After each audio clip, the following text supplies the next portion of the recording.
강진우는 자신의 창조물 꼭대기에 앉아 있었다. 넥서스 코어 타워 70층 그의 집무실은 거대한 유리창을 통해 서울의 심장을 한눈에 담고 있었다.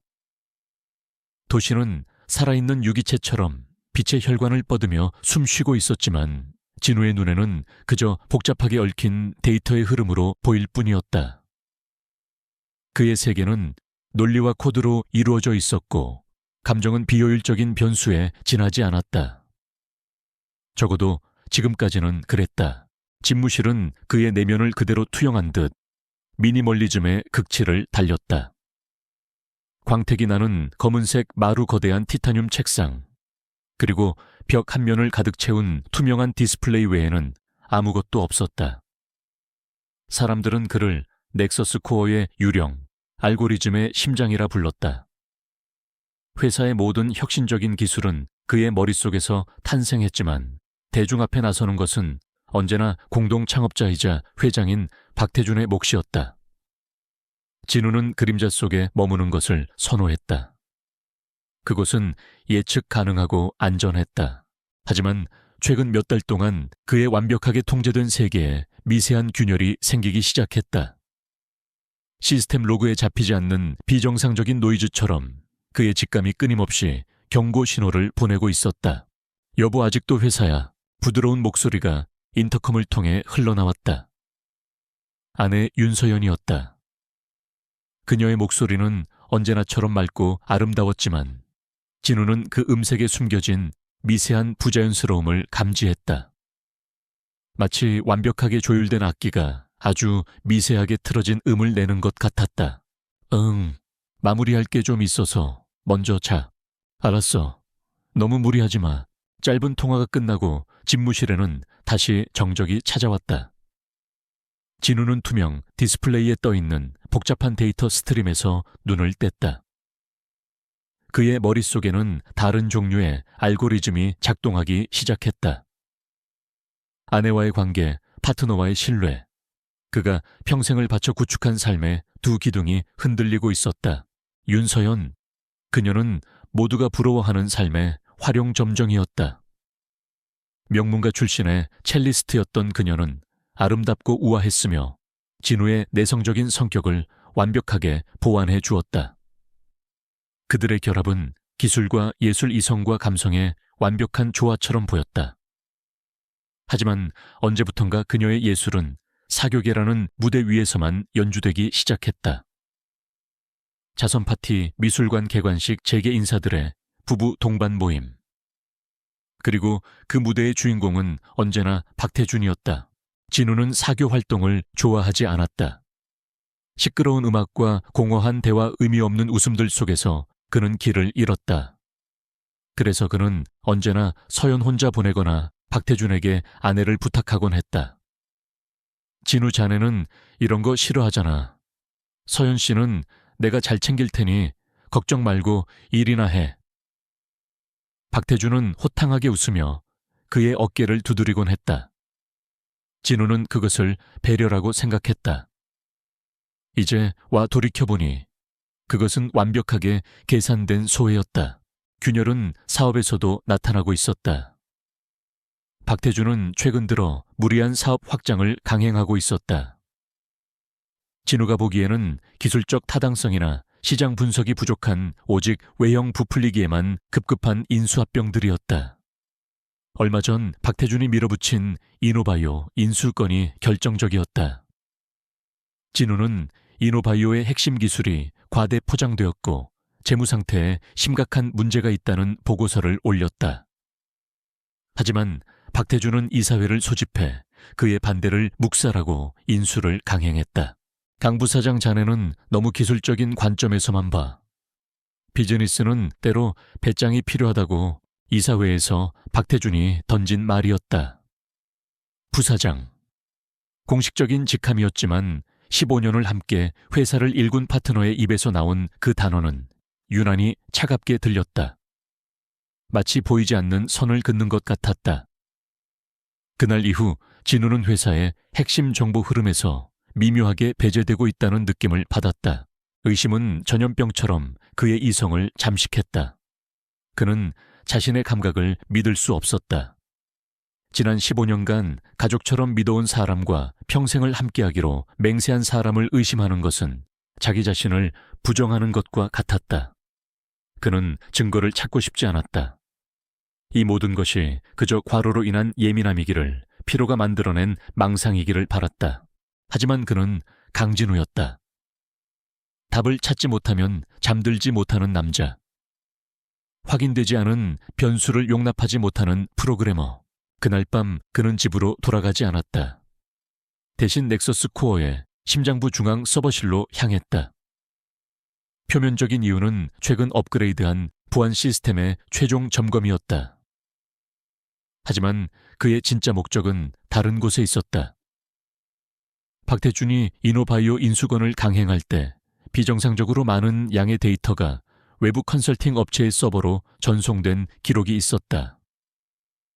박태준은 그것을 인수 실사를 위한 통상적인 절차라고 설명했지만 진우의 직감은 그것이 거짓말이라고 말하고 있었다. 서버실에 서늘한 공기가 그의 피부에 닿았다. 수십만 개의 프로세서가 내는 낮은 소음이 마치 거대한 생물의 심장 박동처럼 울렸다.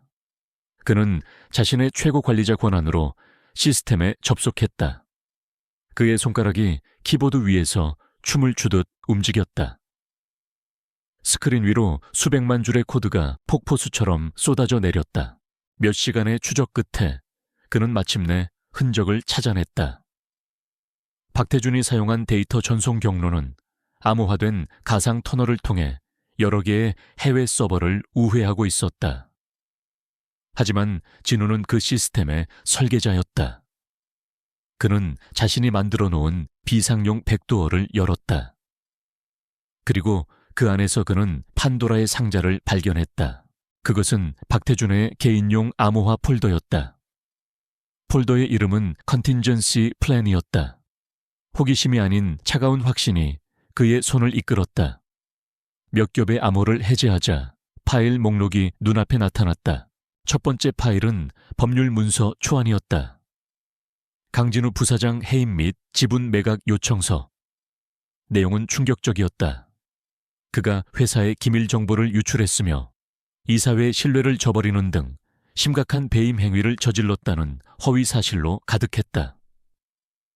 박태준은 이사회의 다른 멤버들을 포섭해 진우를 축출하고 그의 지분을 헐값에 강제로 매입할 계획을 세우고 있었다.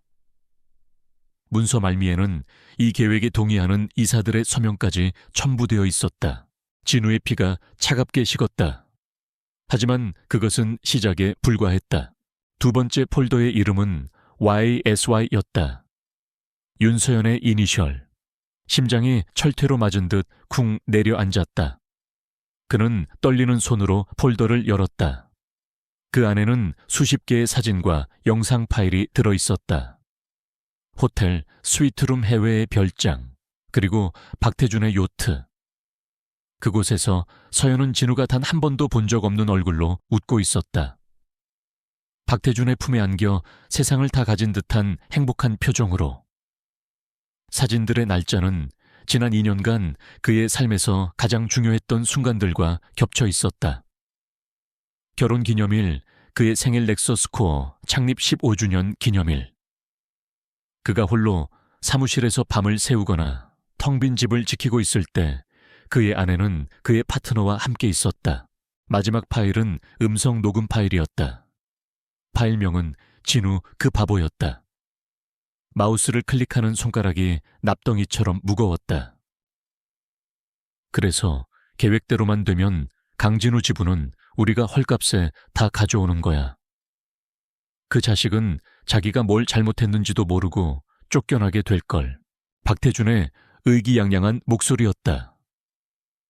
곧이어 곁에 섞인 서연의 웃음소리가 들려왔다. 자기는 정말 대단해. 근데 진우 씨가 순순히 물러날까 그 사람 보기보다 고집세잖아. 고집파 세상 물정 모르는 샌님일 뿐이야. 코드 몇 줄 짜는 거 말고는 할 줄 아는 게 없는 놈이라고. 당신이랑 결혼한 것도 자기 인생 최대의 업적인 줄 아는 불쌍한 놈이지. 내가 당신을 해방시켜주는 거야, 서연아. 어머, 그래도 조금은 미안하네. 그 사람 나한테는 정말 잘해줬는데 미안해할 것 없어. 당신 같은 여자는 나 같은 남자 옆에 있어야 빛나는 법이야. 잿더미 속에서 진주를 꺼내주는 거지. 이제 곧 넥서스 코어는 완전히 우리 것이 될 거고 당신은 이 제국의 안주인이 되는 거야. 대화는 계속되었다. 그들의 미래에 대한 달콤한 계획들과 자신을 향한 경멸과 조롱이 뒤섞여 진우의 귀를 파고들었다. 그는 더 이상 들을 수 없었다. 정지 버튼을 눌렀다. 서버실의 낮은 소음이 갑자기 귀가 먹먹할 정도의 침묵으로 변했다. 진우는 스크린을 보고 있었지만 아무것도 보이지 않았다. 그의 눈에는 배신감으로 불타는 도시의 야경만이 어른거렸다. 그가 평생을 바쳐 쌓아 올린 모든 것이 한순간에 무너져 내렸다. 신뢰, 사랑, 우정. 그 모든 것이 거짓이었고 기만이었고 정교하게 짜인 함정이었다. 그는 거대한 체스판 위의 플레이어인 줄 알았지만 사실은 처음부터 끝까지 희생양에 불과했다. 분노가 치밀어 올랐다. 모든 것을 부수고 소리치고 절규하고 싶었다. 하지만 그의 몸은 얼어붙은 듯 움직이지 않았다. 대신 분노의 불길이 꺼진 잿더미 속에서 차갑고 단단한 무언가가 싹트고 있었다. 그것은 슬픔도 절망도 아니었다. 그것은 강철처럼 차가운 결심이었다. 그는 조용히 자리에서 일어났다. 암호화 폴더의 모든 내용을 자신의 개인 보안 드라이브로 복사했다. 그리고 서버에 남아있던 모든 접속 기록과 흔적을 자신이 존재하지 않았던 것처럼 완벽하게 지워버렸다. 집무실로 돌아온 그는 창가에 섰다. 새벽의 여명이 서울의 스카이라인을 물들이고 있었다. 어둠이 걷히고 새로운 날이 오고 있었지만 강진우의 세상은 이제 막 가장 깊은 밤으로 접어들고 있었다. 그는 더 이상 넥서스 코어의 순진한 천재 개발자가 아니었다. 그는 모든 것을 잃은 남자였다. 그리고 모든 것을 잃은 남자는 더 이상 두려울 것이 없었다. 유리창에 비친 그의 얼굴은 표정이 없었다. 하지만 그의 눈동자 속에서는 복잡한 알고리즘이 그 어느 때보다 빠르고 정교하게 작동하고 있었다. 박태준과 윤서연. 그들은 체스판을 뒤엎고 왕을 잡았다고 생각하겠지만 치명적인 실수를 저질렀다. 그들은 이 판의 설계자가 누구인지 잊어버렸다. 새벽의 빛이 집무실의 유리벽을 뚫고 들어와 티타늄 책상에 길게 늘어졌다. 강진우는 밤새 그 자리에 서 있었다. 충격과 분노의 첫 번째 파도가 휩쓸고 간 그의 내면은 기이할 정도로 고요했다. 마치 거대한 태풍의 눈 속에 들어온 것 같았다. 감정의 파편들은 가라앉았고 그 자리에는 얼음처럼 차가운 이성만이 남았다. 그는 더 이상 상처 입은 남편이나 배신당한 친구가 아니었다. 그는 시스템의 치명적인 버그를 발견한 설계자였다. 그리고 이제 그 버그를 제거하기 위한 디버깅 프로세스를 시작해야 했다. 진우는 책상으로 돌아와 앉았다. 그는 어젯밤 다운로드한 파일들을 다시 열었다. 박태준과 윤서연의 목소리가 담긴 음성 파일을 재생했다. 이번에는 심장이 내려앉는 대신 분석가의 귀로 그들의 대화를 들었다. 모든 단어, 모든 억양, 모든 웃음소리. 그것들은 이제 감정적인 비수가 아니라 적의 약점과 성향을 드러내는 데이터 포인트였다. 박태준. 그의 목소리에는 오만함과 탐욕이 가득했다. 그는 진우를 자신보다 아래라고 확신하고 있었다. 기술밖에 모르는 순진한 몽상가. 그의 가장 큰 약점은 바로 그 오만함이었다. 그는 예측 가능한 공격, 즉 법적 분쟁이나 감정적인 폭로를 예상하고 그에 대한 대비책을 세워두었을 것이다. 윤서연. 그녀의 목소리에는 불안함과 허영심이 뒤섞여 있었다. 그녀는 박태준의 힘과 부에 매료되었지만 동시에 진우에 대한 일말의 죄책감을 가지고 있었다. 그녀는 강한 쪽으로 기우는 갈대와 같았다. 결정적인 순간에 그녀의 불안함은 변수가 될 수 있었다. 그들의 계획은 명확했다. 진우를 사회적으로 매장하고 그의 지분을 빼앗아 넥서스 코어를 완전히 장악하는 것. 그들은 진우가 변호사를 선임하고 이사회에서 자신의 결백을 주장하며 감정에 호소할 것이라고 예상하고 있었다. 그들이 짜놓은 판 위에서 발버둥 치다가 결국 지쳐 떨어져 나가기를 바라고 있었다. 진우는 스크린을 보며 입꼬리를 희미하게 올렸다. 씁쓸한 미소였다. 그들이 원하는 대로 움직여줄 생각은 추호도 없었다. 체스판 위에서 상대가 예측하는 수를 두는 것은 패배로 가는 가장 빠른 길이다. 그렇다면 판 자체를 엎어버리면 된다. 그는 새로운 보안 회선을 열고 스위스에 본사를 둔 프라이빗 투자은행의 최고 담당자에게 연락을 취했다. 몇 년 전 진우가 그들의 보안 시스템 설계에 자문을 해준 적이 있어 안면이 있는 사이였다. 음성 변조 프로그램과 암호화된 텍스트를 통해 신원을 확인한 후 진우는 지시를 내렸다. 제가 보유한 넥서스 코어 주식 전량을 오늘 장이 열리자마자 처분해 주십시오. 수화기 너머에서 담당자의 놀란 숨소리가 들려왔다. 강 부사장님, 전량 말입니까? 200억 원에 달하는 물량입니다.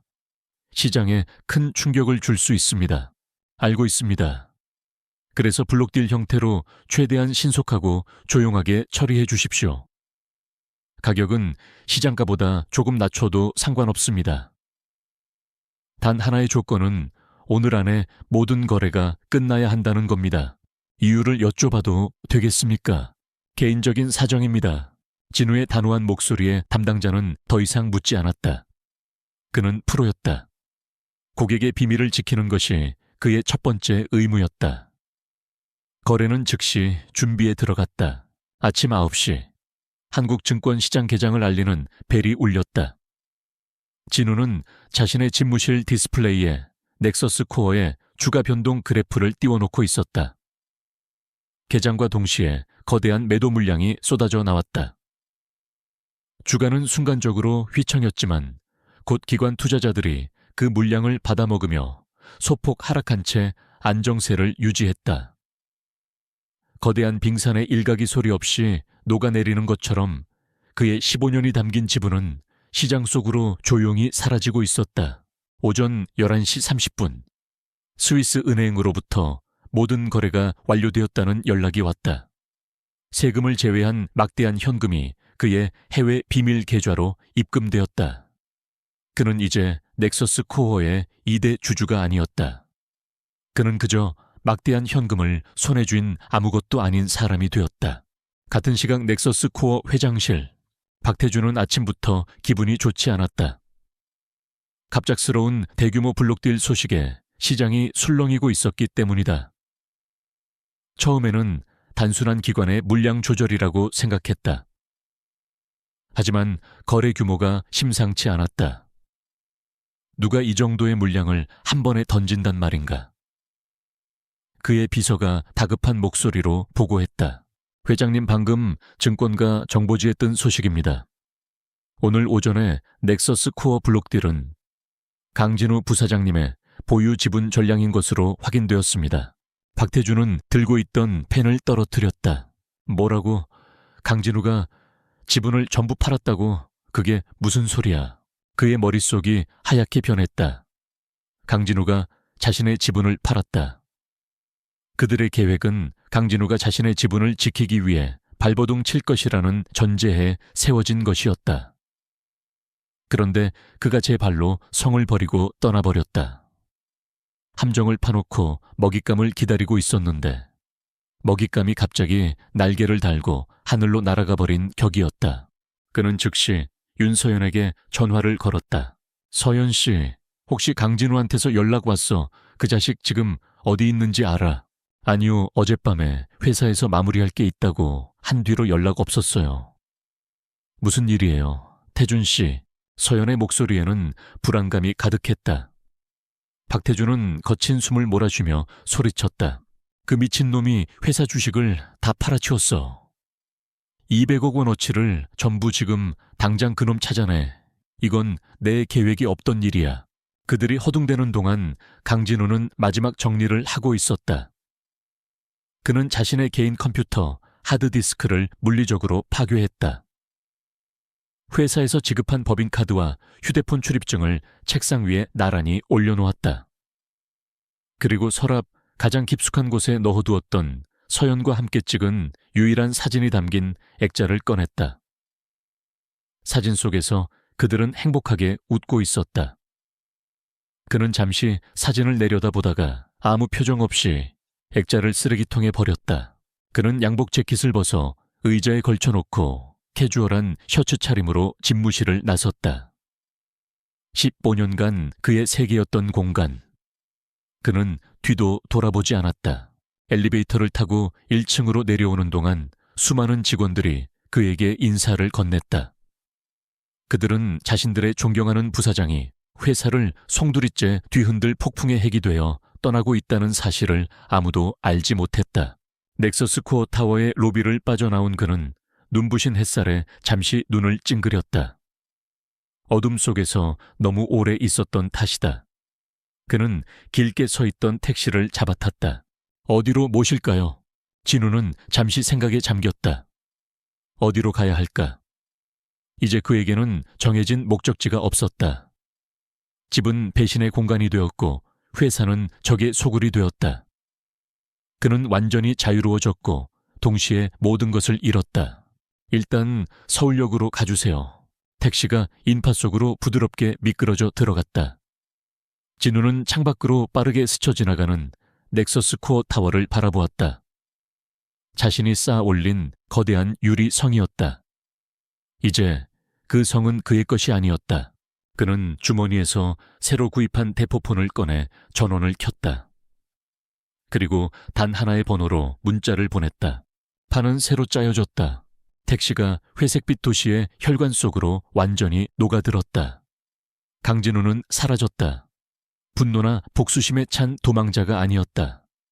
막대한 자본과 명시한 두뇌, 그리고 잃을 것이 없는 자의 냉혹함을 모두 갖춘 유령이 되어 그는 조용히 전쟁을 준비하기 시작했다. 강진우가 사라진 지 일주일이 흘렀다. 세상은 그의 행방을 두고 떠들썩했다. 재계에서는 박태준 회장과의 불화설, 건강 이상설, 심지어 잠적을 통한 경영권 압박설까지 온갖 추측이 난무했다. 넥서스 코어의 주가는 연일 요동쳤고 박태준은 언론 앞에서 오랜 파트너의 돌발 행동에 유감이라며 위선적인 연기를 펼쳤다. 그 누구도 진실을 알지 못했다. 정작 폭풍의 핵인 강진우는 서울의 스카이라인이 한눈에 들어오는 용산의 한 최고급 레지던스에 머물고 있었다. 그의 이름으로 계약되지 않은 현금으로 몇 달치가 선결제된 익명의 공간이었다. 내부는 최고급 가구와 가전으로 채워져 있었지만 사람의 온기가 느껴지지 않아 거대한 모델하우스처럼 삭막했다.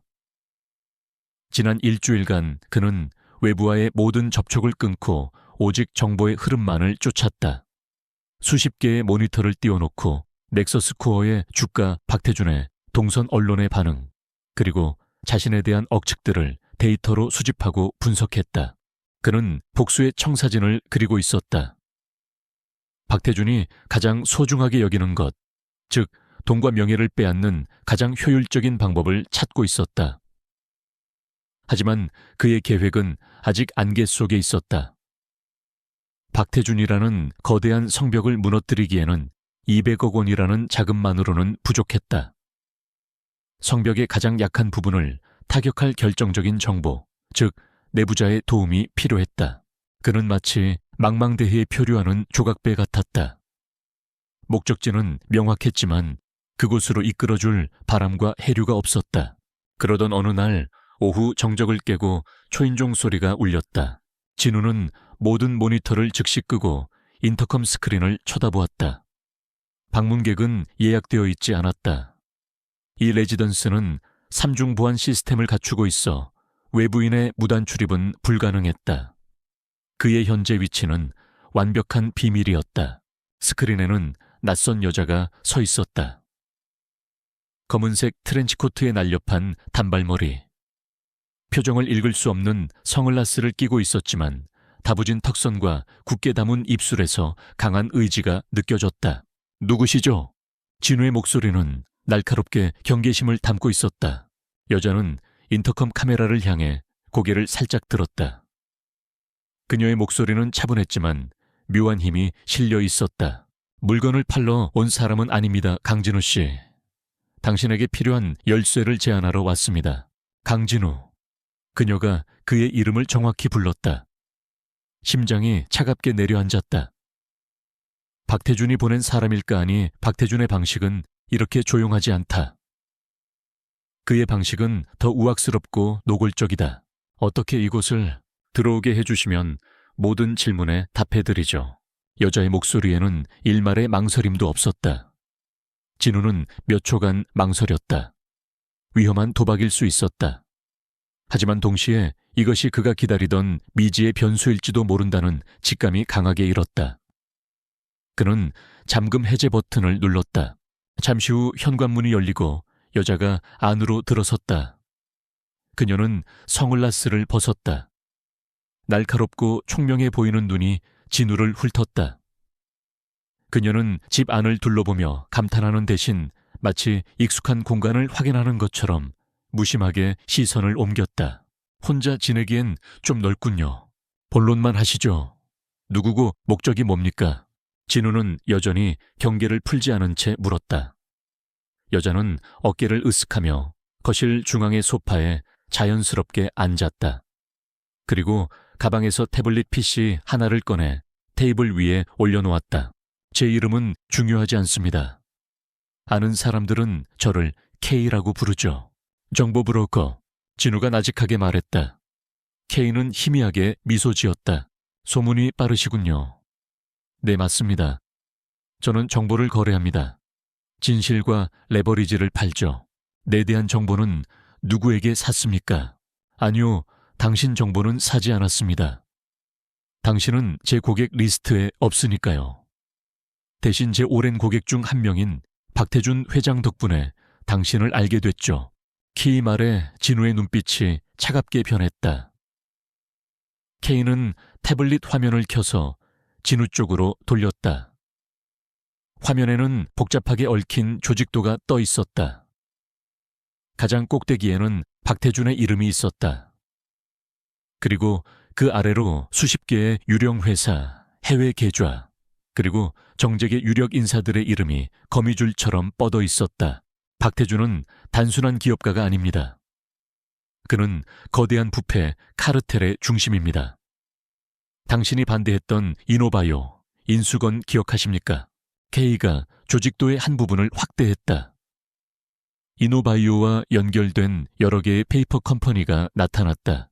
그건 단순한 사업 확장이 아니었어요. 수천억 원대의 비자금을 세탁하기 위한 작전이었죠. 이노바이오를 고개 인수한 뒤 기술 개발비 명목으로 자금을 저 유령 회사들로 빼돌리는 겁니다. 그리고 그 돈은 저 높으신 분들의 주머니로 흘러 들어가죠. 진우는 스크린에서 눈을 뗄 수 없었다. 자신이 막연하게 의심했던 것보다 훨씬 더 거대하고 추악한 진실이 눈앞에 펼쳐지고 있었다. K는 다음 화면으로 넘겼다.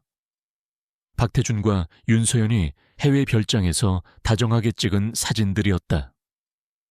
날짜는 불과 며칠 전이었다. 당신의 개인적인 문제에 대해서도 잘 알고 있습니다. 윤서연 씨가 박태준에게 넘어간 건 단순히 두 사람의 감정 문제 때문만은 아닙니다. 그녀의 아버지가 운영하는 건설 회사가 심각한 자금난을 겪고 있었고 박태준이 그 약점을 파고들었죠. 구원자인 척 접근해서 결국 그녀와 그녀의 집안까지 통째로 삼켜버린 겁니다. 키 말은 담담했지만 내용은 비수처럼 날아와 진우의 가슴에 박혔다. 그는 자신이 얼마나 순진했는지, 얼마나 철저하게 기만당했는지 다시 한번 깨달았다. 왜 나에게 이런 걸 보여주는 겁니까? 당신이 원하는 건 뭐죠? 진우는 간신히 목소리를 쥐어짰다. K는 태블릿을 끄고 진우를 똑바로 쳐다보았다. 말했잖아요. 저는 정보를 판다고. 박태준에게 원한을 가진 사람은 아주 많습니다. 그들 중 일부는 제 고객들이죠. 하지만 그들은 모두 결정적인 한 방이 부족했어요. 박태준을 한 번에 무너뜨릴 힘이 없었죠. 그런데 당신은 다릅니다. K가 몸을 앞으로 숙였다. 그녀의 눈빛이 날카롭게 빛났다. 당신에겐 두 가지가 있습니다. 첫째, 넥서스 코어의 시스템을 손바닥처럼 꿰뚫고 있는 내부 지식. 그리고 둘째, 아무도 예상치 못했던 200억 원의 실탄. 당신은 박태준을 무너뜨릴 수 있는 유일한 사람입니다. 그래서 나를 당신의 새로운 고객으로 삼고 싶다는 건가? 아니요. K는 단호하게 고개를 저었다. 단순한 고객 관계를 제안하는 게 아닙니다. 파트너십을 제안하는 겁니다. 당신은 자본과 동기가 있고 나는 네트워크와 정보가 있습니다. 우리가 힘을 합치면 그를 단순한 비리기업가로 폭로하는 수준에서 끝내는 게 아니라 그의 제국 전체를 뿌리째 뽑아버릴 수 있습니다. 진우는 그녀의 눈을 깊숙이 들여다보았다.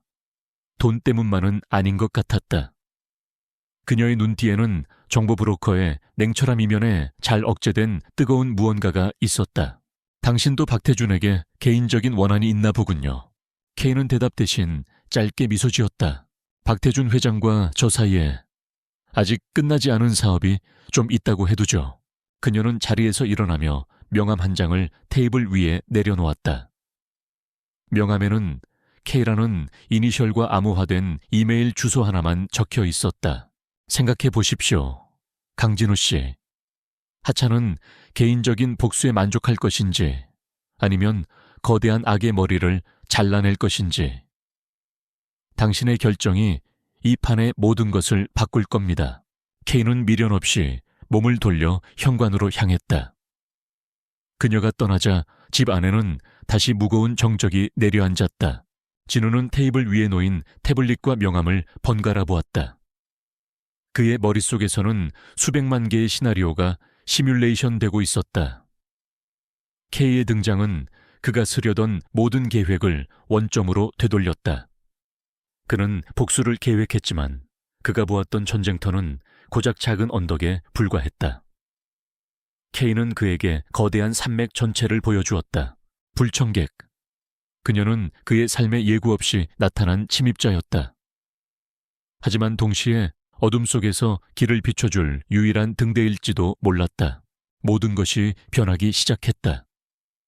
배신당한 남편의 작은 복수극은 이제 거대한 부패 카르텔을 향한 전쟁의 서막으로 바뀌고 있었다. K가 떠난 후 이틀 동안 강진우는 잠을 자지 않았다. 그는 K가 남긴 정보의 진위 여부를 확인하는데 모든 시간을 쏟아부었다. 그것은 그의 방식이었다. 결코 타인의 정보를 100% 신뢰하지 않는다. 모든 것은 자신의 손으로 직접 검증해야만 했다. 그는 유령처럼 디지털 세계를 누볐다. 다크웹의 정보 시장을 뒤지고 해외 조세피난처의 기업 등기 서류를 해킹하고 잊혀진 금융 포럼의 데이터를 분석했다. 그는 케야라는 인물의 흔적을 추적했다. 그녀의 이름은 어디에도 없었지만 그녀의 스타일은 곳곳에 남아 있었다. 거물급 정치인의 비자금 폭로 부패한 기업 총수의 몰락. 그 배후에는 언제나 정교하게 설계된 정보 유출과 여론 조작이 있었다. 마치 유능한 외과의사가 정확하게 병변을 도려내듯 그녀는 사회의 암적인 존재들을 제거해왔다. 그녀가 남긴 디지털 발자국은 차갑고 정확했으며 무자비했다. 그리고 박태준. K가 보여준 그의 부패 네트워크는 빙산의 일각에 불과했다. 파면 팔수록 더 깊고 추악한 진실이 드러났다. 넥서스 코어의 기술은 그의 범죄 제국을 유지하는 데 필수적인 도구로 사용되고 있었다. 진우 자신이 개발한 보안 시스템과 데이터 분석 기술이 비자금을 세탁하고 반대파를 감시하고 불법적인 거래를 은폐하는 데 쓰이고 있었다는 사실을 발견했을 때 그는 참을 수 없는 모멸감을 느꼈다. 그것은 개인적인 배신을 넘어선 자신의 모든 업적에 대한 능욕이었다. 이틀 후 그는 K가 남긴 암호화된 이메일 주소로 짧은 메시지를 보냈다. 오후 3시. 엔서울타워 2층 도서관. 가장 안쪽 창가 자리, 약속 장소는 그의 제안이었다. 수많은 관광객으로 붐비는 공개된 장소. 하지만 동시에 수많은 책들 사이에 몸을 숨길 수 있는 익명의 공간. 그는 K의 능력을 시험하고 싶었다. 오후 3시 정각. 진우가 책을 읽는 척하며 창밖을 보고 있을 때 누군가 맞은편 의자에 조용히 앉았다. 어제와 같은 검은색 트렌치코트를 입은 K였다. 그녀는 조금도 놀란 기색 없이 자연스럽게 가방을 내려놓았다. 보안이 철저한 제 아지트 대신 이곳을 선택한 걸 보니 아직 저를 완전히 믿지는 않으시는군요. 좋습니다. 의심은 유능한 전략가의 필수 덕목이죠. 당신에 대해 알아봤습니다. 그리고 박태준에 대해서도. 당신이 보여준 건 사실이더군요. 진우는 책을 덮으며 본론으로 들어갔다. 파트너십을 맺는데 동의합니다. 하지만 조건이 있습니다. K는 흥미롭다는 듯 진우를 바라보았다. 말해보시죠. 첫째 정보의 완전한 공유. 저에게 숨기는 것이 있어서는 안 됩니다. 둘째, 모든 전략적 결정의 최종 승인권은 저에게 있습니다. 당신은 정보와 실행을, 저는 전체 작전의 설계를 맡습니다. 셋째, 우리의 목표를 명확히 해야 합니다. 박태준을 몰락시키는 것. 그리고 그 과정에서 얻는 모든 불법 자산은 사회에 환원합니다. 이건 복수이기도 하지만 동시에 제가 만든 기술이 더럽혀진 것에 대한 속죄이기도 합니다. 진우의 목소리는 낮고 단호했다. K는 잠시 생각에 잠기더니 고개를 끄덕였다. 좋습니다. 그 조건들 받아들이죠. 저도 조건이 있습니다. 첫째, 절대적인 비밀 유지.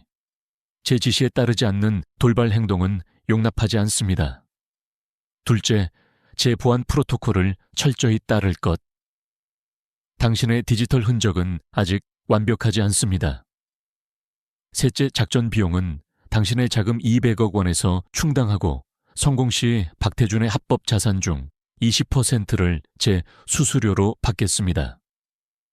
제 네트워크를 유지하는 데는 꽤 많은 돈이 들거든요. 합법 자산만입니다. 불법 자산은 건드리지 않습니다. 물론이죠. 전 더러운 돈에는 관심 없습니다. 두 사람의 눈이 허공에서 마주쳤다. 악수도 계약서도 없었다. 하지만 차가운 신뢰와 공동의 목표를 바탕으로 한 세상에서 가장 위험한 동맹이 그 순간 체결되었다. 그들의 새로운 작전 본부는 강남의 한 낡은 오피스텔 지하에 마련된 K의 아지트였다. 겉보기에는 평범한 창고였지만 두꺼운 강철문을 열고 들어가자 전혀 다른 세상이 펼쳐졌다. 사방의 벽은 거대한 스크린으로 뒤덮여 있었고 중앙에는 홀로그램 디스플레이가 설치되어 있었다. 수십 개의 서버가 낮은 소음을 내며 돌아가고 있었다. 이곳은 정보전쟁을 위한 최첨단 지휘 통제실이었다. 진우는 감탄을 금치 못했다. 이 정도 수준의 시스템을 개인이 운영하고 있다는 사실이 믿기지 않았다. 이제부터 여기가 우리의 전쟁터입니다. K가 말했다. 그날부터 두 사람은 밤낮으로 작전 계획을 세웠다. 그것은 더 이상 복수가 아니었다. 그것은 프로젝트 이카루스라는 이름이 붙은 거대한 범죄 조직 해체 작전이었다. 진우의 손가락이 홀로그램 디스플레이 위를 현란하게 움직였다.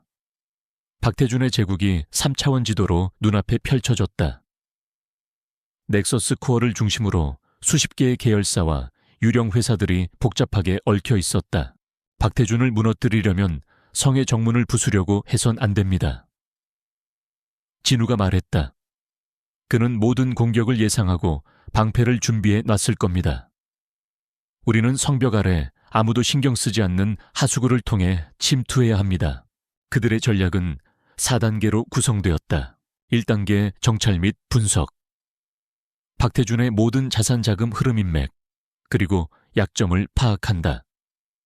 K가 가진 정보에 진우의 기술력을 더해 박태준의 제국을 세포 단위까지 분석하는 것이 목표였다. 진우는 자신이 설계한 넥서스 코어의 내부 시스템에 남겨둔 여러 개의 백도어를 이용해 실시간으로 내부 정보를 빼내기 시작했다. 2단계 교란 작전. 작은 규모의 공격으로 적의 방어 체계를 테스트하고 혼란을 유발하여 빈틈을 만들어낸다. 직접적인 타격이 아닌 예측 불가능한 변수를 만들어 박태준이 스스로 실수하게 만드는 것이 핵심이었다.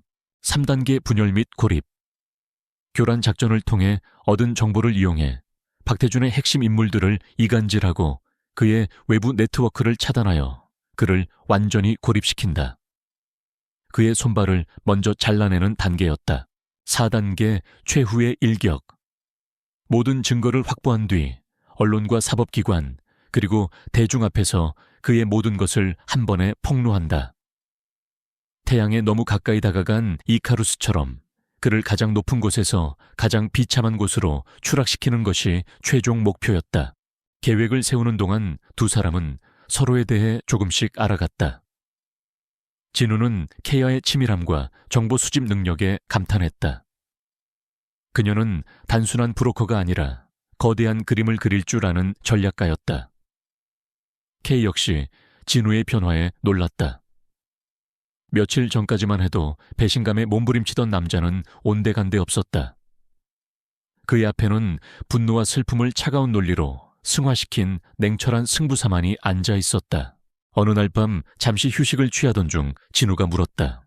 당신은 왜 이 일을 하는 겁니까? 돈 때문만은 아닌 것 같은데. 케이는 잠시 창밖을 바라보았다. 그녀의 눈에 처음으로 냉철함 외에 다른 감정이 스쳤다. 몇 년 전 아주 유능한 기자가 있었어요.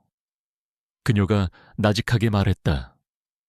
정의감이 넘치고 진실을 위해서라면 무엇도 두려워하지 않았죠. 그 기자가 박태준의 비리를 파헤치기 시작했어요. 그리고 어느 날 갑자기 실종됐습니다. 경찰은 단순 가출로 종결했죠. 그 기자는 제게 하나뿐인 오빠였습니다. 그녀의 목소리는 담담했지만 진우는 그 안에 담긴 깊은 슬픔과 분노를 느낄 수 있었다. 동맹은 이제 공감대를 통해 더욱 단단해졌다. 며칠간의 분석 끝에 그들은 마침내 첫 번째 공격 목표를 정했다.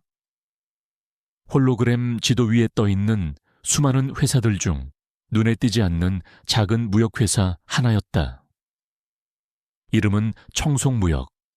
서류상으로는 평범한 중소기업이었지만 K와 진우의 분석 결과 그곳은 박태준의 비자금 대부분이 거쳐가는 핵심 세탁 창구였다. 진우가 홀로그램 지도 위에서 청송무역을 가리켰다. 그의 눈빛은 사냥감을 포착한 맹수처럼 빛나고 있었다. 여기서 시작한다. 마침내 방역의 서막이 올랐다. 상처 입은 천재와 복수를 꿈꾸는 그림자. 어울리지 않는 두 사람의 위험한 동맹은 이제 첫 번째 칼날을 뽑아들었다. 프로젝트 이카루스의 첫 번째 단계가 시작되었다. 그들의 목표물인 청송무역은 서울 외곽의 허름한 건물에 자리 잡은 지극히 평범해 보이는 중소기업이었다. 직원 수는 90명 남짓 주력 사업은 동남아시아와의 섬유원자재 중개무역. 서류상으로는 어떤 의심스러운 점도 찾아볼 수 없었다. 하지만 진우와 K의 분석에 따르면 이 회사는 매달 수백억 원의 자금을 아무런 흔적도 없이 증발시키는 마법을 부리고 있었다. 그들의 작전실은 24시간 불이 꺼지지 않았다. 거대한 스크린에는 청송무역과 관련된 모든 데이터가 실시간으로 흘러가고 있었다. K의 정보팀은 청송무역의 통신망을 감청하고 모든 직원의 이메일과 메신저를 감시했다. 진우는 청송무역과 거래하는 모든 은행과 물류회사의 시스템에 침투해 자금의 흐름과 물동량을 추적했다. 목표를 포착했습니다. K 팀원 중 한 명이 보고했다. 청송무역 3일 뒤 베트남의 방직 공장에서 대규모 원자재를 수입할 예정입니다. 대금은 약 500만 달러. 선적과 동시에 달러로 송금하는 조건입니다. K가 진우를 돌아보았다. 어떻게 생각하시죠? 진우는 홀로그램 디스플레이에 청송무역의 재무 상태를 띄웠다. 그의 손가락이 허공을 가르자 숫자들이 복잡한 그래프로 변했다. 청송무역의 현금 보유액은 항상 아슬아슬한 수준을 유지하고 있습니다. 들어온 돈은 즉시 다른 곳으로 빠져나가죠. 이번 거래 대금 500만 달러 역시 다른 곳에서 들어올 자금에 의존하고 있을 겁니다. 만약 이 거래에 문제가 생긴다면 연쇄적으로 자금 압박을 받게 되겠죠. 거래 자체를 막을 수는 없습니다. 박태준이 다른 경로를 찾을 테니까요. 막을 필요 없습니다. 진우의 눈이 차갑게 빛났다. 우리는 물길을 막는 게 아니라 물길의 방향을 아주 살짝 비틀어 놓을 겁니다. 거대한 댐도 작은 균열에서부터 무너지는 법이니까요. 그의 계획은 대담하고 정교했다.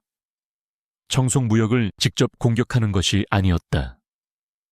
그들은 수천 킬로미터 떨어진 베트남의 외환시장을 타겟으로 삼았다. 작전 개시일.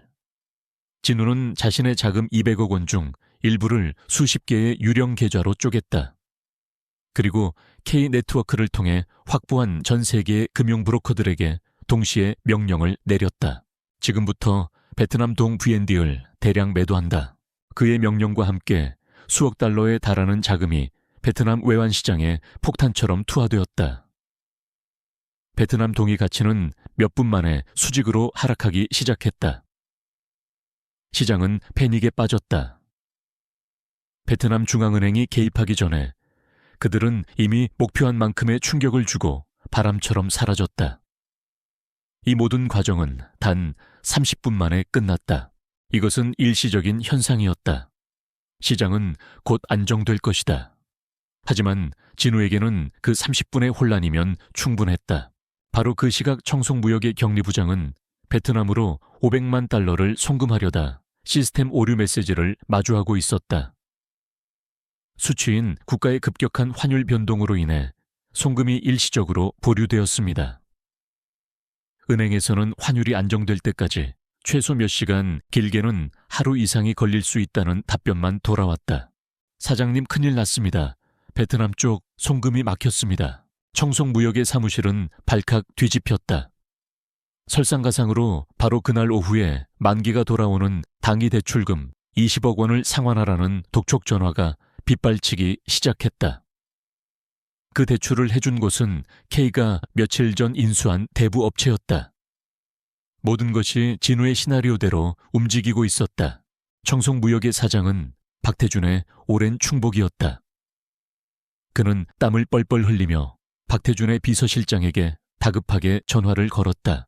실장님, 회사에 현금이 바닥났습니다. 오늘까지 갚아야 할 돈이 있는데 들어오기로 한 돈이 묶여버렸습니다. 이대로면 부도입니다. 보고는 즉시 박태준에게 올라갔다. 그 시각 박태준은 재계 총수들과 함께한 만찬 자리에서 와인을 즐기고 있었다. 그는 비서에게서 귓속말을 전해 듣고 미간을 살짝 찌푸렸다. 고작 몇십억 때문에 이 중요한 자리를 망치게 해 그의 머릿속에 강진우의 얼굴은 떠오르지도 않았다. 그에게 이것은 무능한 부하 직원이 저지른 실수와 운 나쁜 시장 상황이 겹친 그저 귀찮은 해프닝일 뿐이었다. 그는 자신의 제국에 가해진 첫 번째 공격이라는 사실을 꿈에도 상상하지 못했다. 이쪽 그런 사소한 일까지 나한테 보고하지 말라고 해. 비상자금에서 처리해. 그리고 그 무능한 사장놈은 당장 잘라버려. 그는 짜증 섞인 목소리로 명령하고는 아무 일 없었다는 듯이 옆자리 총수에게 웃으며 건배를 제의했다. 키 아지트. 거대한 스크린에 새로운 자금 흐름이 포착되었다. 스위스에 있는 박태준의 비밀 계좌에서 거액의 자금이 빠져나와 여러 개의 페이퍼 컴퍼니를 거친 뒤 청송무역의 계좌로 입금되었다. 모든 이체 기록 계좌번호 경유지 정보가 실시간으로 저장되고 있었다. 진우와 K는 말없이 스크린을 바라보았다. 그것은 박태준이 스스로 자신의 심장을 향하는 지도를 그려준 것이나 다름없었다. 그들은 박태준과 그의 비자금을 연결할 법정에서 효력을 발휘할 수 있는 첫 번째 물증을 확보했다. K가 진우를 보며 고개를 까딱했다. 그녀의 눈에 처음으로 순수한 감탄의 빛이 어렸다. 게임에 오신 걸 환영합니다, 강진우 씨. 아주 인상적인 데뷔 전이군요. 진우는 대답 대신 스크린에 떠있는 박태준의 제국 지도를 바라보았다. 그는 손을 뻗어 청송무역의 로고 위에 붉은색 표식을 새겼다. 첫 번째 목표가 제거되었다. 아니, 제거된 것이 아니라 그들의 감시망 안에 완벽하게 포섭되었다. 그는 아무런 기쁨도 느끼지 못했다. 승리의 쾌감도 없었다. 그의 가슴 속에는 오직 차가운 분노와 강철 같은 목적의식만이 존재했다. 이것은 시작에 불과했다. 박태준은 아직 아무것도 모르고 있었다. 자신의 발밑에서 거대한 싱크홀이 생겨나고 있다는 사실을, 그리고 그 싱크홀의 중심에는 그가 세상 물정 모르는 샌님이라고 무시했던 한 남자가 서 있었다. 고요한 폭풍이 마침내 첫 번째 해안에 상륙했다.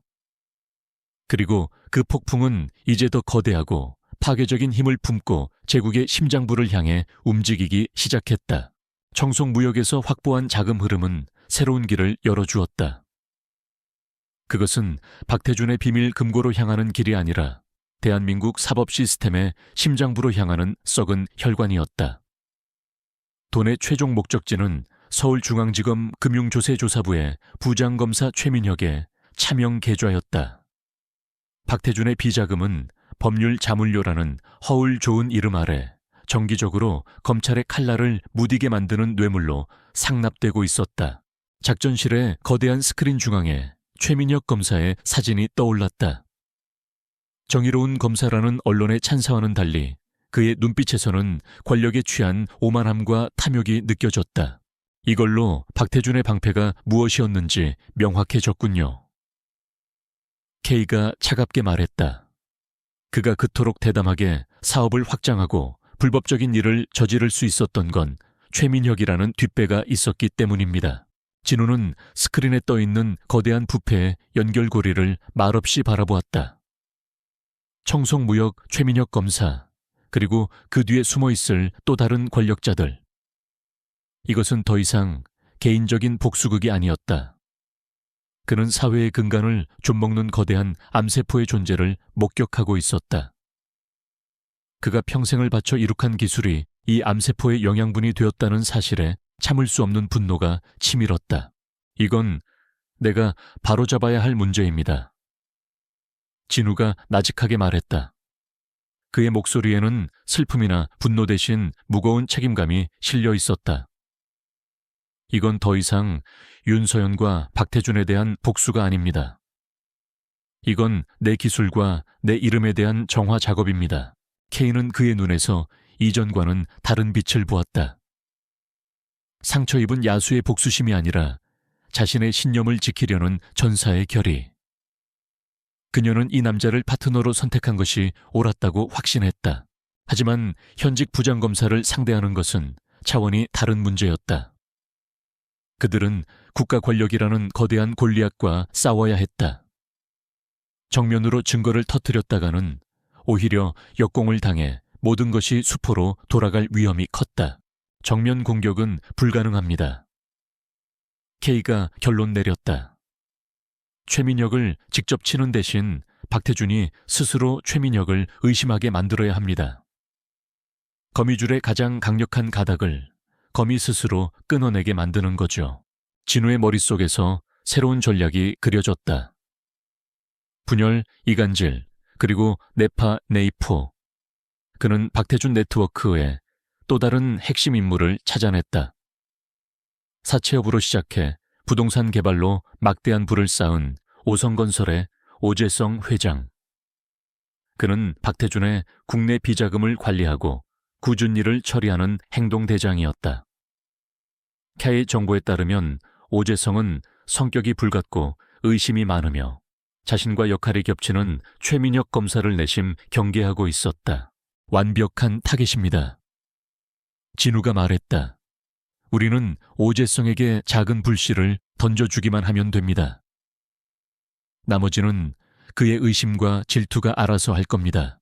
그들의 계획은 치밀하고 교활했다. 진우는 최민혁이 박태준에게서 뇌물을 받은 증거 자료를 약간 변형했다. 그는 송금 날짜와 금액을 미묘하게 조작하여 마치 최민혁이 검찰 내부 조사를 피하기 위해 박태준의 자금 일부를 빼돌린 것처럼 보이게 만들었다. 그리고 결정적으로 그 자금의 흐름이 오재성이 관여된 다른 프로젝트와 엮여 있는 것처럼 위장했다. 이것은 최민혁이 배신할 경우 오재성을 희생양으로 삼을 수 있다는 암시였다. 이 조작된 정보는 정의를 걱정하는 내부 고발자를 가장한 이메일을 통해 오재성에게 익명으로 전달되었다. 한편 윤서연의 화려한 삶은 금빛으로 칠해진 새장 속과 같았다. 그녀는 강남의 최고급 펜트하우스에서 살며 수억 원을 호가하는 보석과 명품으로 치장했다. 하지만 그녀의 얼굴에서는 웃음이 사라져가고 있었다. 진우와 함께일 때 느꼈던 안정감과 존중은 없었다. 박태준은 그녀를 아름다운 트로피처럼 대했다. 사람들 앞에서는 그녀를 살뜰히 챙겼지만 단둘이 있을 때는 폭군처럼 변했다. 최근 들어 원인 모를 작은 문제로 스트레스가 쌓인 박태준은 점점 더 난폭해졌다. 그는 사소한 일에도 소리를 질렀고 그녀의 일거수일투족을 통제하려 들었다. 어느 날 밤 서재에서 박태준이 누군가와 통화하는 소리를 우연히 듣게 되었다. 오재성 그놈이 요즘 이상한 소리를 하고 다닌다고 최민혁 검사가 뒤통수 칠 준비를 한다는 헛소리 말이야. 알아봐. 누가 그딴 정보를 흘리고 다니는지. 쥐새끼 한 마리가 우리 사이에 이간질을 하려는 모양인데 찾아내서 쥐도 새도 모르게 처리해버려. 박태준의 목소리는 얼음장처럼 차가웠고 처리한다는 말 속에는 섬뜩한 살기가 담겨 있었다. 윤서연은 온몸의 피가 차갑게 식는 것을 느꼈다. 그녀가 알던 유머러스하고 자신감 넘치던 사업가 박태준은 없었다. 그녀의 앞에는 자신의 제국을 위해서라면 살인도 마다하지 않을 냉혈한 괴물이 서 있었다. 그녀는 문득 강진우를 떠올렸다. 그는 언제나 조용하고 무심해 보였지만 단 한 번도 그녀를 무시하거나 함부로 대한 적이 없었다. 그의 침묵은 무관심이 아니라 깊은 존중이었다는 것을 너무 늦게 깨달았다. 그녀는 거대한 실수를 저질렀다는 것을, 안전한 항구를 떠나 폭풍우가 몰아치는 바다 한가운데로 뛰어들었다는 것을 비로소 깨달았다. 두려움이 그녀의 온몸을 올가매기 시작했다. 키이 아지트. 진우와 케이는 오재성과 박태준 측근들의 통신을 감청하고 있었다. 그들이 던진 미끼는 예상보다 더 큰 파장을 일으키고 있었다. 오재성은 박태준에게 최민혁에 대한 의심을 노골적으로 드러내기 시작했고 박태준은 그런 오재성을 경계하며 그들 사이에 보이지 않는 균열이 생겨나고 있었다. 스크린에는 박태준의 네트워크 조직도가 떠 있었다. 얼마 전까지만 해도 강철처럼 단단해 보였던 그들의 연결고리가 이제는 붉은색 경고등을 깜빡이며 위태롭게 흔들리고 있었다. 진우는 스크린을 보며 K에게 나직하게 말했다. 거미줄은 한 가닥 한 가닥은 약하지만 뭉치면 강철보다 강하다고 하죠. 하지만 그건 거미가 완벽하게 통제할 때의 이야기입니다. 만약 거미줄 가닥들이 서로 엉겨붙기 시작하면 그 거미줄은 거미 자신을 올가매는 함정이 될 뿐입니다. 프로젝트 이카루스 2단계 분열 및 고립 작전이 성공적으로 시작되었다. 그들은 이제 적의 성벽을 외부가 아닌 내부에서부터 무너뜨리기 시작했다. 박태준이라는 거대한 거미는 아직 자신의 거미줄이 썩어가고 있다는 사실을 깨닫지 못하고 있었다. 박태준은 더 이상 상황을 우연이나 부하의 무능으로 치부하지 않았다. 청송 무역 사건 이후에도 그의 제국 곳곳에서 미세한 균열들이 동시다발적으로 발생했다. 해외 계좌의 자금 흐름이 의문의 이유로 며칠씩 지연되고 핵심 프로젝트의 경쟁 입찰 정보가 라이벌 회사로 유출되고 내부적으로만 공유되던 인수합병 계획이 증권가 정보지에 익명으로 흘러 들어갔다. 피해 규모는 크지 않았다. 하지만 모든 공격은 그의 제국이 가장 아파할 부위를 정확히 알고 찌르는 날카로운 외과용 메스 같았다. 마치 누군가 제국의 설계도를 손에 쥐고 가장 약한 연결고리들만 골라 끊어내고 있는 듯했다. 그리고 결정적으로 오재성과 최민혁 사이의 불신은 돌이킬 수 없는 수준까지 깊어졌다. 서로가 서로를 박태준에게 참수하는 진흙탕 싸움으로 번졌고 이는 박태준의 지휘체계에 심각한 마비를 가져왔다. 박태준은 자신의 집무실에서 밤새 홀로 생각에 잠겼다. 이 모든 혼란의 배후에는 단 하나의 지성이 느껴졌다. 치밀하고 냉정하며 자신의 내부를 손바닥 보듯 꿰뚫고 있는 존재. 그는 수많은 적들을 떠올려 보았다. 하지만 이런 방식의 공격을 구사할 수 있는 자는 없었다. 그때 그의 뇌리를 섬광처럼 스치는 이름이 있었다. 갱진유. 박태준은 나직하게 그 이름을 읊조렸다. 이름은 독처럼 그의 혀끝을 마비시켰다. 200억 원의 주식을 팔고 사라진 남자.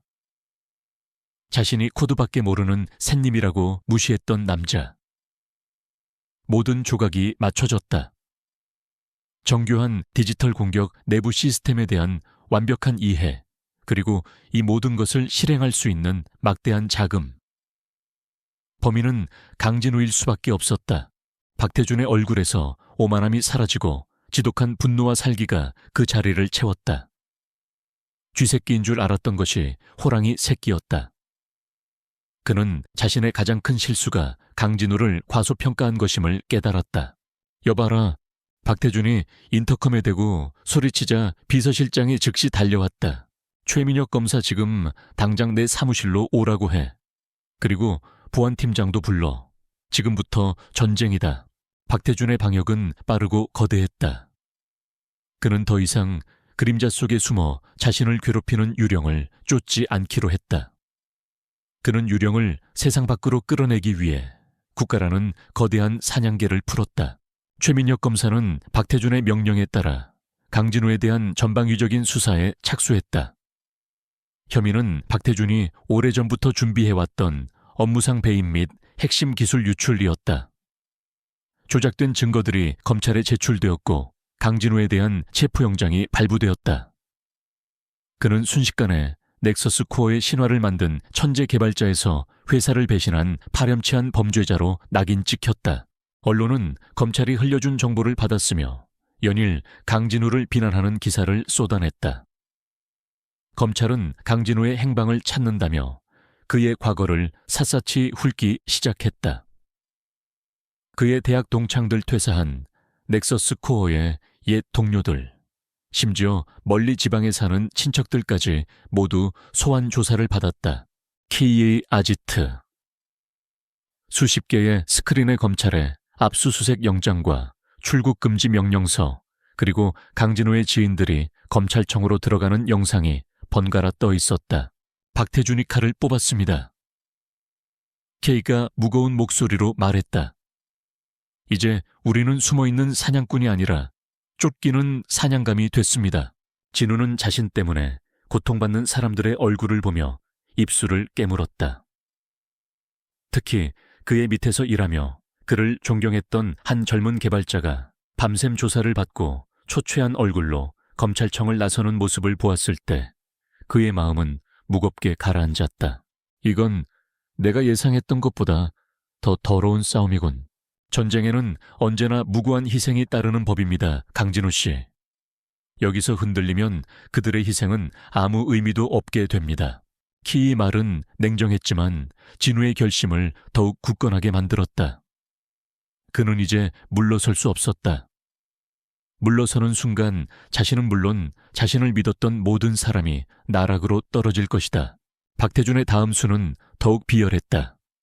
그는 윤서연을 이용하기로 했다. 그날 밤 박태준은 와인 한 병을 들고 펜트하우스에 윤서연을 찾아왔다. 그는 평소의 난폭한 모습과 달리 더없이 부드러운 얼굴을 하고 있었다. 서연 씨, 많이 힘들지 다 나 때문이야. 그는 서연의 어깨를 감싸 안으며 위로하는 척했다. 강진우, 그 자식이 우리 회사를, 아니, 우리 둘의 미래를 망치려고 하고 있어. 당신도 봤잖아, 뉴스에서. 그 사람이 얼마나 끔찍한 배신을 했는지. 윤서연은 겁에 질린 눈으로 그를 바라보았다. 그녀는 박태준이 하는 말이 모두 거짓이라는 것을 알았지만 감히 반박할 수 없었다. 서연 씨가 날 좀 도와줘야겠어. 박태준의 목소리가 뱀처럼 그녀의 귓가를 파고들었다. 그 자식, 아직 당신에게 미련이 남아있을 거야. 당신이 연락하면 분명히 흔들릴 거라고. 박태준은 그녀의 손에 새로운 휴대폰을 쥐어주었다. 이걸로 강진우에게 연락해. 보고 싶다고 한 번만 만나달라고 애원해. 그놈을 밖으로만 끌어내주면 나머지는 내가 다 알아서 할게. 이건 우리 모두를 위한 일이야. 윤서연의 손이 사시나무처럼 떨렸다. 이것은 부탁이 아니었다. 거절할 수 없는 명령이었다. 그녀는 박태준의 눈에서 만약 자신이 거절한다면 어떤 끔찍한 일이 벌어질지를 보았다. 그녀는 이제 완벽한 인질이었다. 키 아지트. 모든 통신망을 감시하던 시스템에 경고등이 켜졌다. 수년간 사용되지 않았던 휴면 이메일 계정에서 발신된 메시지 하나가 포착되었다. 수신자는 강진우의 개인 보안 채널이었다. 진우는 스크린에 뜬 메시지를 보고 숨을 멈췄다. 발신인은 윤서연이었다. 진우 씨, 나 서연이에요. 잘 지내요. 나는 잘 못 지내요. 당신이 너무 보고 싶어요. 내가 다 잘못했어요. 제발 한 번만 만나줘요. 할 말이 있어요. 짧은 메시지, 애절함으로 가득 찬 문장들. 함정입니다. 게이가 단호하게 말했다.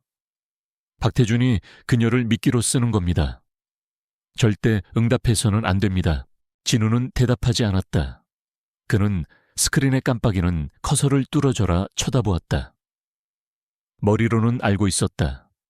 이것은 100% 함정이다. 그의 감정을 자극해서 이성을 마비시키려는 유치하지만 효과적인 덫. 하지만 그의 심장은 다른 이야기를 하고 있었다. 배신감과 분노 아래 묻어두었던 과거의 기억들이 그녀의 이름 3글자에 속절없이 떠올랐다. 함께 웃었던 순간들, 함께 꿈꾸었던 미래. 그 모든 것이 거짓이었다고 믿고 싶었지만 마음 한구석이 시큰거리는 것은 어쩔 수 없었다. 적의 방역은 그의 이성이 아닌 그의 가장 약한 부분인 심장을 향하고 있었다. 전쟁은 새로운 국면으로 접어들었다. 이제 이것은 단순한 정보전이나 자금전이 아니었다. 그의 과거와 현재 이성과 감정이 뒤엉킨 훨씬 더 위험하고 잔인한 싸움이 시작된 것이다. 강진우는 윤서연의 메시지가 떠있는 스크린을 오랫동안 응시했다. 그의 주변 공기는 얼어붙은 듯 고요했다. K는 아무 말 없이 그의 결정을 기다렸다. 이것은 작전의 향방을 가를 중요한 분기점이자 강진우라는 인간의 본질을 시험하는 순간이었다. 몇 분이 흘렀을까? 진우는 천천히 손을 들어 삭제 버튼을 눌렀다. 메시지는 흔적도 없이 사라졌다. 그는 K를 돌아보았다. 그의 눈에는 더 이상 미련이나 고뇌의 흔적이 없었다. 오직 강철처럼 차갑고 단단한 결의만이 존재했다. 당신 말이 맞아. 함정이야. 그의 목소리는 낮고 안정적이었다. 그리고 이건 박태준이 조급해지기 시작했다는 증거이기도 하지. 쥐를 구석으로 몰았으니 이제 숨통을 끊을 시간이야. 그의 말과 함께 작전실의 분위기가 바뀌었다. 수세에 몰려 방어하던 긴장감은 사라지고 결전을 앞둔 공격적인 에너지로 가득 찼다. 검찰의 수사망은 계속해서 그들을 압박해오고 있었다. 더 이상 시간을 끌 수 없었다. 그들은 적의 심장부에 비수를 꽂을 마지막 한 수를 준비해야 했다. 프로젝트 이카루스의 마지막 단계 최후의 일격 작전이 시작되었다. 박태준을 무너뜨리려면 그가 가장 신뢰하는 무대 위에서 모든 것을 빼앗아야 합니다. 진우가 말했다. 그가 자신의 승리를 선포하는 순간을 그의 가장 큰 치욕의 순간으로 만들어야 합니다. K가 즉시 그의 의도를 파악했다. 넥서스 코어 정기 주주총회로군요. 일주일 뒤에 열릴 넥서스 코어의 정기 주주총회. 그것은 단순한 연례 행사가 아니었다. 박태준이 강진우의 그림자를 완전히 지우고 자신이 넥서스 코어의 유일한 지배자임을 세상에 공표하는 대관식이 될 예정이었다. 수많은 언론과 투자자들이 주목하는 그 자리야말로 그의 가면을 벗길 최적의 무대였다. 그들의 계획은 대담함을 넘어 무모해 보였다. 주주총회가 열리는 컨벤션 센터의 모든 시스템을 장악하고 박태준이 준비한 발표 영상 대신 그들의 진실을 담은 영상을 송출하는 것. 가능합니까? K가 물었다. 그곳의 보안 시스템은 업계 최고 수준입니다. 그 시스템 제가 설계했습니다. 진우가 짧게 대답했다. 그의 목소리에는 절대적인 자신감이 담겨 있었다. 넥서스 코어의 모든 시스템에는 저만이 아는 비상용 마스터키가 있습니다. 도시 전체에 재난이 발생했을 때 외부에서 시스템을 원격으로 복구하기 위해 만들어둔 고스트 프로토콜이죠. 그 프로토콜을 이용하면 저는 일시적으로 넥서스 코어 네트워크의 신쉔이 될 수 있습니다. 무대는 준비되었다. 이제 무대 위에서 상영할 영화를 완성해야 했다.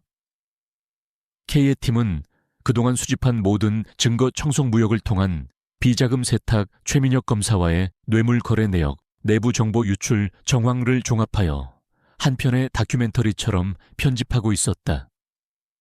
하지만 결정적인 한 방이 부족했다.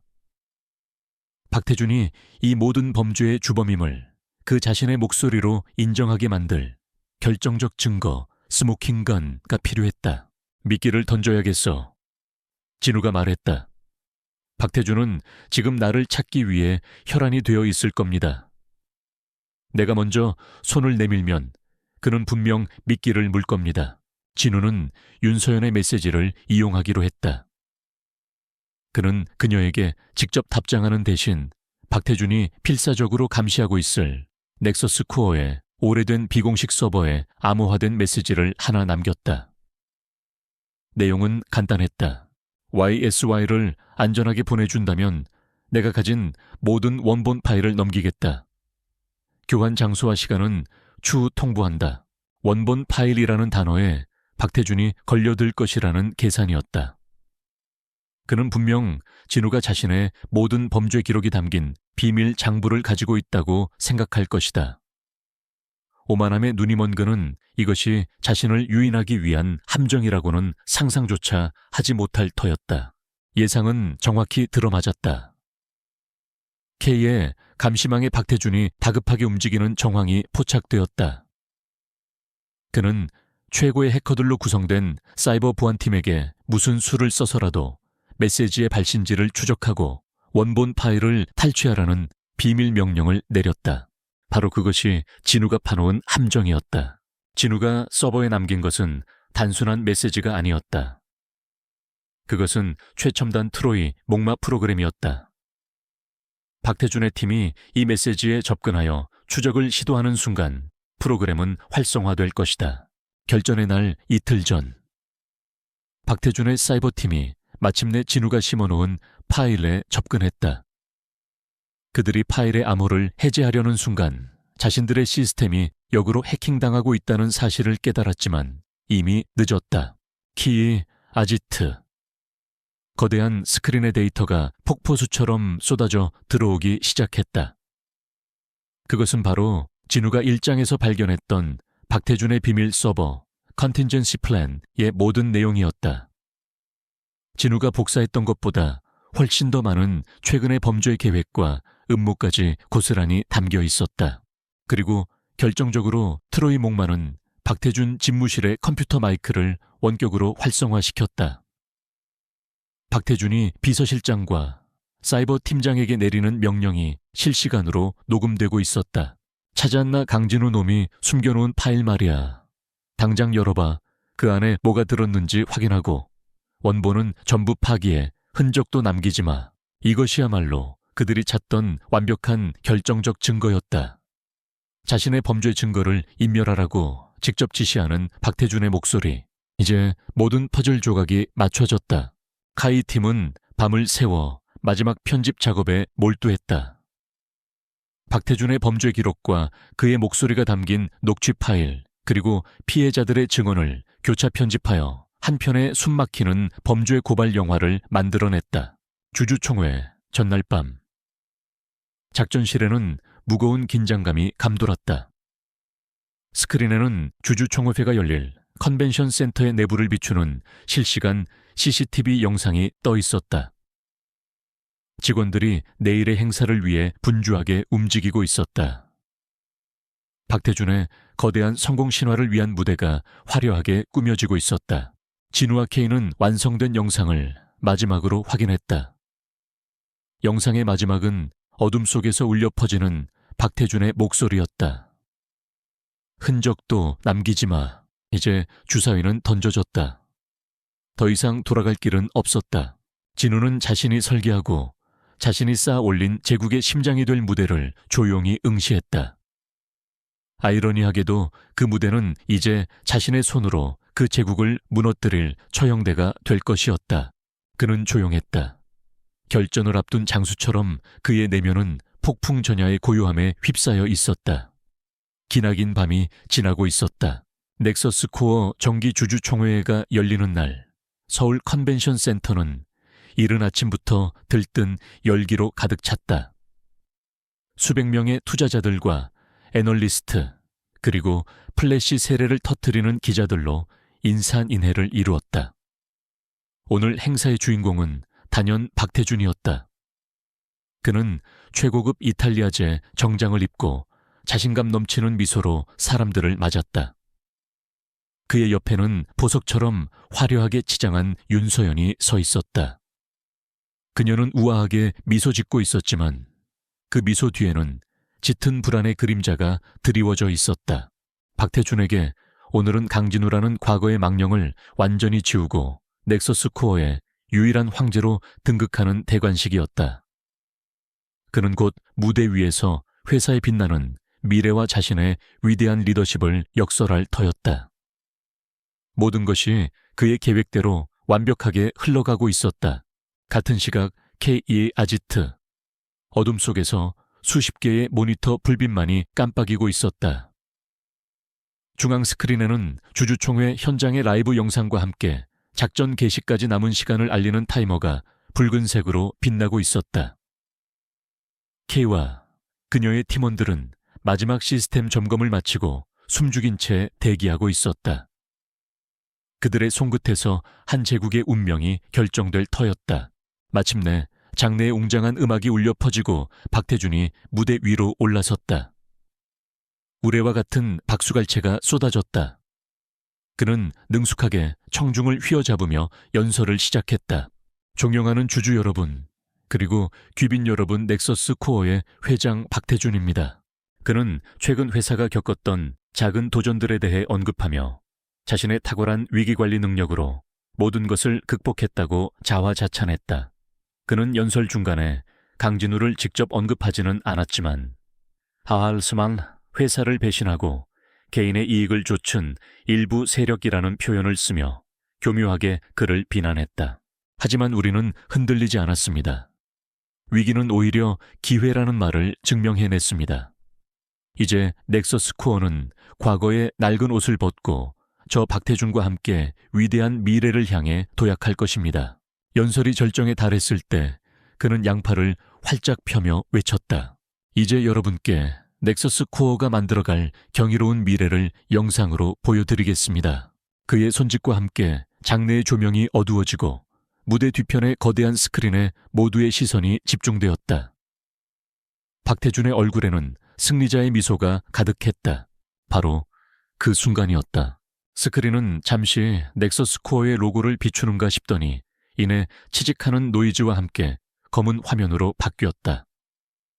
장내가 술렁이기 시작했다. 기술적인 문제라고 생각하는 듯 했다. 검은 화면 중앙에 하얀색 텍스트 한 줄이 타자 치듯 나타났다. Ghost Protocol Initiated. 키 아지트. 진우의 손가락이 엔터 키를 눌렀다. 그가 심어놓은 마스터 키가 작동을 시작했다.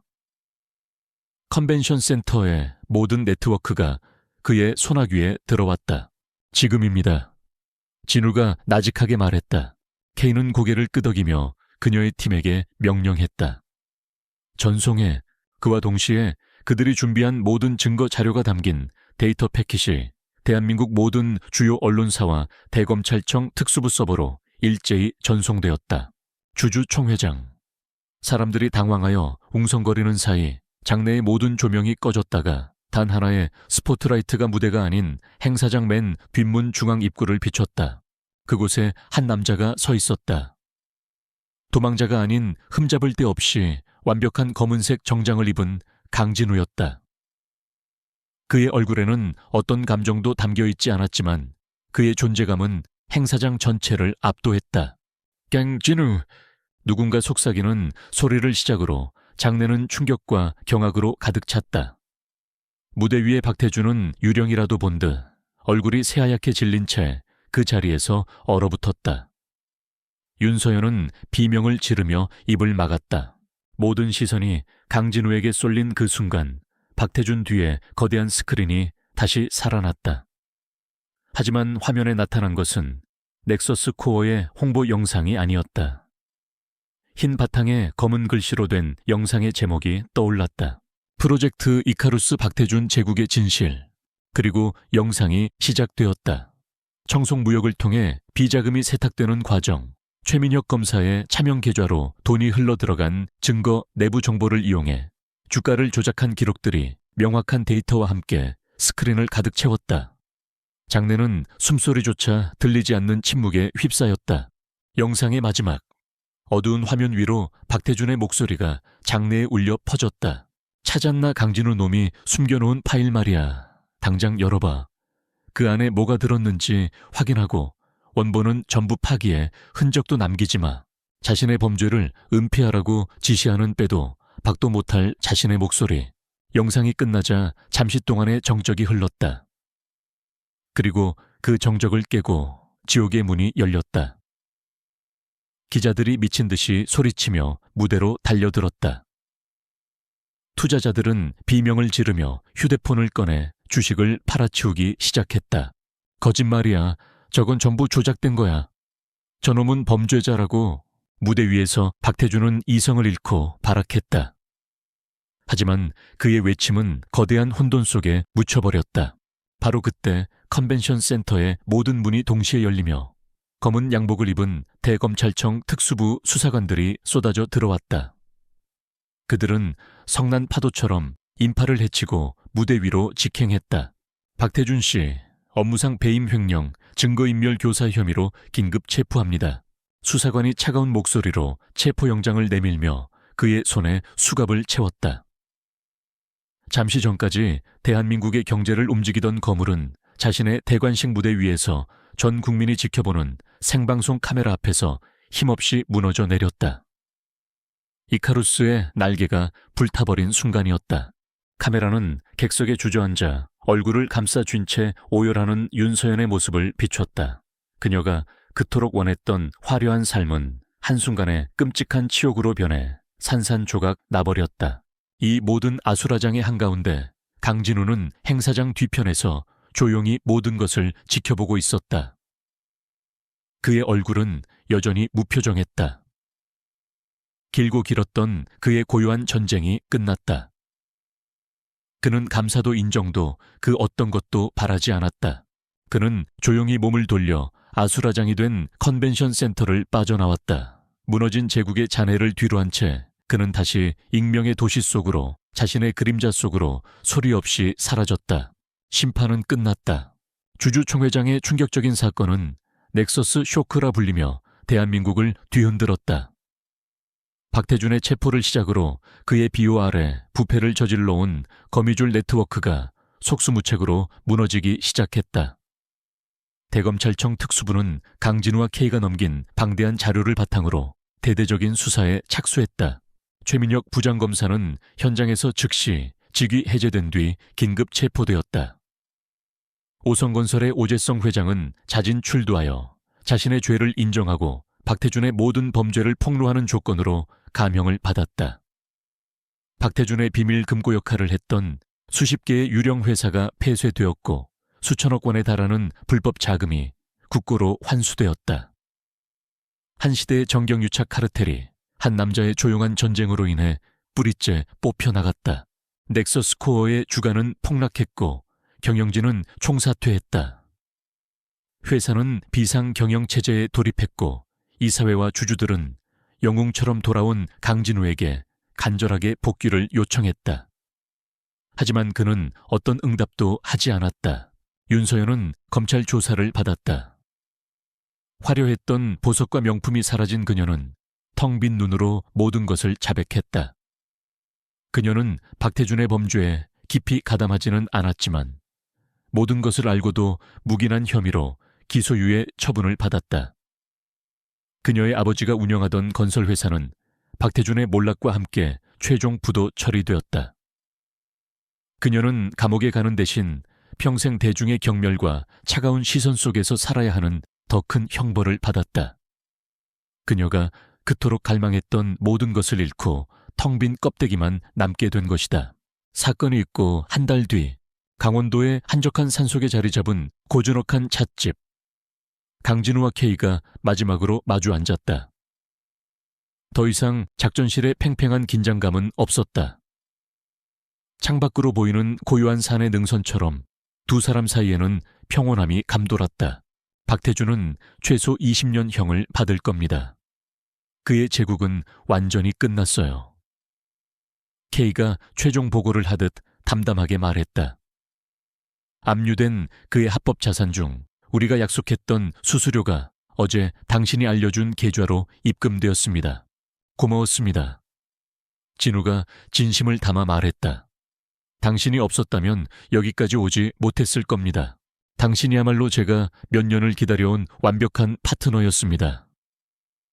K의 입가에 처음으로 희미한 미소가 떠올랐다. 당신 덕분에 우리 오빠의 억울한 죽음도 조금이나마 위로받게 됐습니다. 그녀는 자리에서 일어나며 말했다. 저는 이제 제 길을 가야죠. 세상에는 여전히 청소해야 할 쓰레기들이 많으니까요. 앞으로의 계획은 뭡니까? 진우가 물었다. 넥서스 코어로 돌아가진 않을 겁니다. 그곳은 제 과거의 무덤이니까요. 그는 잠시 창밖을 바라보았다. 그의 눈빛은 더 이상 복수심이나 분노로 가득 차 있지 않았다. 그 자리에는 새로운 미래에 대한 따뜻한 비전이 담겨 있었다. 저는 새로운 회사를 세울 겁니다. 이름은 로고스라고 지었어요. 제 기술과 남은 자금을 이용해서 올바른 신념을 가진 젊고 유능한 스타트업들을 지원하고 육성할 생각입니다. 성공과 윤리가 함께 갈 수 있다는 걸 증명해 보이고 싶어요. 파괴가 아닌 창조. 그의 마지막 선택이었다. 배신의 대가였던 200억 원은 이제 새로운 희망의 씨앗이 될 터였다. K는 말없이 고개를 끄덕였다. 그녀는 이 남자가 자신과 다른 방식으로 세상을 바꿀 것이라는 걸 알 수 있었다. 언젠가 또 유령의 도움이 필요해진다면 그녀가 말을 마치지 않고 돌아섰다. 어디로 연락해야 할지 압니다. 진우가 그녀의 뒷모습에 대고 말했다. K는 뒤돌아보지 않고 찻집을 나가 사랑의 속으로 조용히 사라졌다. 그녀가 처음 나타났을 때처럼 몇 달 후 서울의 새로운 첨단 기술, 단지 로고스밸리. 강진우는 통유리로 된 자신의 새로운 사무실에서 열정 넘치는 젊은 엔지니어들과 함께 새로운 인공지능 알고리즘에 대해 토론하고 있었다. 그의 얼굴에는 과거의 그늘 대신 온화하고 편안한 미소가 걸려 있었다. 그는 더 이상 넥서스 코어 타워 꼭대기에서 세상을 데이터로 내려다보던 고독한 유령이 아니었다. 그는 이제 젊은이들과 눈을 맞추고 그들의 꿈을 현실로 만들어주는 멘토가 되었다. 문득 그는 창밖의 파란 하늘을 바라보았다. 넥서스 타워의 유리창에 비치던 차가운 도시의 야경과는 다른 따뜻하고 희망찬 풍경이었다. 배신당한 남편 200억 원의 주식을 팔고 불청객과 마주친 뒤 모든 것이 변했다. 그는 모든 것을 잃었다고 생각했지만 사실은 자신을 올가매던 모든 것으로부터 자유로워진 것이었다. 그는 복수를 통해 과거를 파괴했지만 그 폐허 위에서 더 단단하고 가치 있는 미래를 건설하고 있었다. 고요한 폭풍은 지나갔고 상처 입은 대지 위로 마침내 새로운 새벽이 밝아오고 있었다. 강진우는 그 찬란한 아침 햇살 속에서 비로소 진정한 자신의 삶을 시작하고 있었다.